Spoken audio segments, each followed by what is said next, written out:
Hello, my name is Dalton Crawford in JTC 300 Spring 2015, and I am doing my technical manual report as well as my oral presentation on how to make the perfect cup of coffee.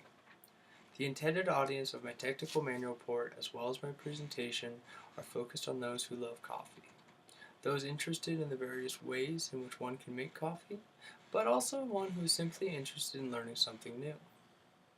The information, equipment, and precision in which I will be discussing coffee will require the audience to have some understanding of coffee-specific appliances or have an understanding and desire to learn more. If they use this new knowledge,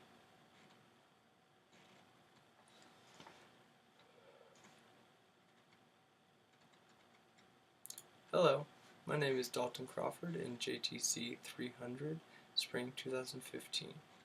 For my technical manual report as well as my oral presentation, I will be discussing how to make the perfect cup of coffee. My intended audience for my technical manual report as well as my presentation are focused towards those who love coffee, interested in the various ways in which one can make coffee, and someone who's simply interested in learning something new. The information, equipment, and precision in which I will be discussing coffee will require an audience who already owns the specific coffee appliances or is seriously interested in the new knowledge about coffee and would like to start making coffee on their own. There's no specific education level. However, the audience must have a basic understanding of coffee, much more so than simply ordering at Starbucks. Like many crafts, the more specific and detailed the information, the easier the audience can get confused. I will use pictures for my technical manual report in order to fully explain the validity of coffee. Craft coffee has boomed over the last few years. Amazing coffee from around the world is now accessible for the average consumer to take home. According to statisticsbrain.com, 54% of Americans 18 years or older drink coffee daily. The coffee industry has reached an industrial scale. Craft coffee shops have been steadily growing as much more people tend to move away from large corporations like Starbucks and avoid the family coffee maker or even the Keurig. Like all things, mass production reduces the delicate flavors of coffee beans naturally possess. The pour-over, in which I will be discussing how to make the perfect cup, is just one of many brewing methods of a single cup of coffee. These methods of brewing will bring out the true flavor of coffee that we are often missing in American consumer-based coffee. A pour-over, to clarify, is a single cup brew method. The pour-over itself is a ceramic, plastic, or metal cone-shaped device you place on the top of a cup with a small hole at the bottom where the water flows past the grinds down into the cup. Over the course of this presentation, I will be discussing the proper steps one should take for the pour-over method, from the correct water temperature, grind size, pouring method, and the correct timing. While the process may come across as tedious, the more thorough and precise your steps, the better your coffee will taste. By repeating those steps, adjusting when you need to help maintain the cup day after day. The equipment in which you will need is a gooseneck water kettle. While the common household tea kettle will boil your water and efficiently pour, the gooseneck water provides a smooth, consistent pour where you could specifically determine how much water you are putting in and how much you don't want in. Next, you'll need the pour-over, the small ceramic cone to put on your cup.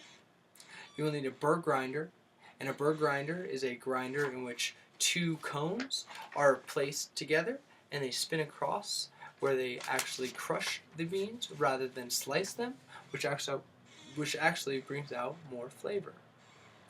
The scale is very important for the ratio side of coffee.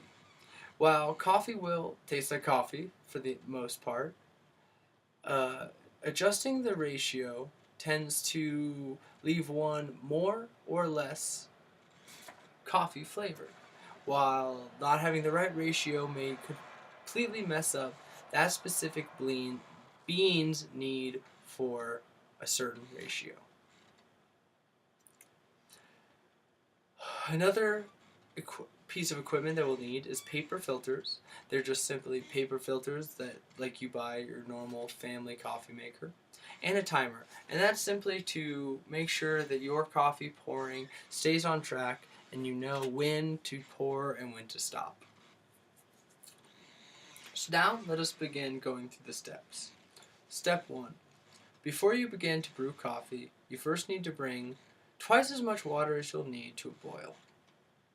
Normally, if you fill up a water kettle and boil it, it will suffice. While the water is coming to a boil, measure a certain amount of grams of coffee in which you desire. For the purpose of this oral exam, I will be using the ratio of 1 to 16, 1 gram for every 17 grams of water. After your water is set up and working to a boil, start pouring the beans onto your scale, measuring them out, using whatever ratio you have decided, specifically 1 to 17, and then you're going to want to grind them in a bird grinder. Once you grind the beans, and before you put them in the plastic cone, make sure you wet the cone, the paper cone, so you don't get a paper flavor in your coffee. After your water has finally come to a boil and your grinds are sitting on the wet paper cone, slowly pour water fresh off the stove up to 60 grams. And the trick with the 60-gram rule is you're going to want to cover all of the dry grounds within 60 grams of water. And the reason for this is you want to let the water breathe and let all the carbon dioxide leave the beans. Once you pour some water on the coffee grinds, this will start a chemical reaction which will release carbon dioxide.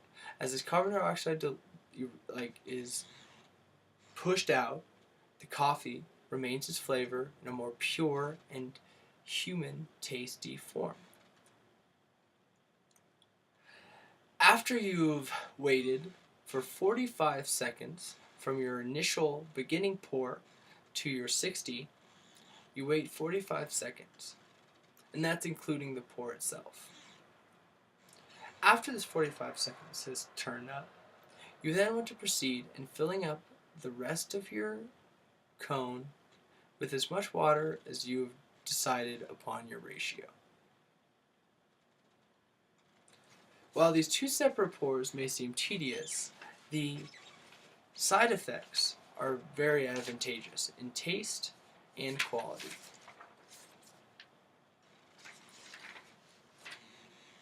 Once you have finally filled up your cone to about 365 grams of water, if you were using 21 grams of coffee, you can now sit back as your time is almost finished. Now, as you sit, letting the water filter through, you can pour it into your own glass and enjoy it. Through this presentation, I have clearly provided a thorough and clear explanation of both the equipment and process of making an amazing cup of coffee. We have watched through the small steps that will make the difference between the average cup and amazing cups of coffee. I hope to have shown a fun and unique way to make coffee.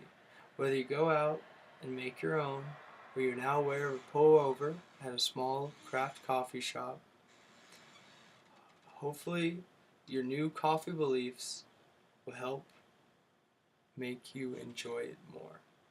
Now, go make yourself some coffee.